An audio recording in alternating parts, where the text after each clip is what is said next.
നമ്മുടെ ജീവിതത്തിൽ സംഭവിക്കുന്ന 80% കാര്യങ്ങളും 20% എഫേർട്ടിന്റെ ഫലമായിട്ടുണ്ടാകുന്ന അതാണ് ഒരു പ്രധാനപ്പെട്ട കാര്യം. പക്ഷെ അതിന്റെ എക്സ്പാൻഷനായിട്ട് കുറെ അധികം കാര്യങ്ങൾ എനിക്ക് നിങ്ങളോട് സൂചിപ്പിക്കാനുണ്ട്. ശ്രദ്ധിച്ചു കേട്ടോ, വളരെ പ്രധാനപ്പെട്ട.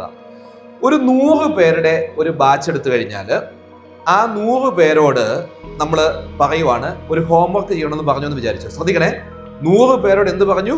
ഹോംവർക്ക് ചെയ്യണമെന്ന് പറഞ്ഞു കഴിഞ്ഞാൽ അതിൽ 20% ആൾക്കാരെ ഹോംവർക്ക് ചെയ്യുള്ളൂ. 80-20 റൂളിന്റെ ഭാഗമായിട്ട് ഞാൻ പറയുന്നതാണ്. 20% ചെയ്യുള്ളൂ. ലോകത്തിന്റെ മൊത്തം സ്വത്ത് എടുത്ത് നോക്കൂ. മൊത്തം സ്വത്തും എടുത്തു നോക്കിക്കഴിഞ്ഞാൽ അതിൽ 80% കോൺസെൻട്രേറ്റ് ചെയ്തിരിക്കുന്ന എത്ര പേരുടെ കയ്യിലാ? 20%ന്റെ കയ്യിലാണ്. 20 ലീഗ് എന്ന് പറയും.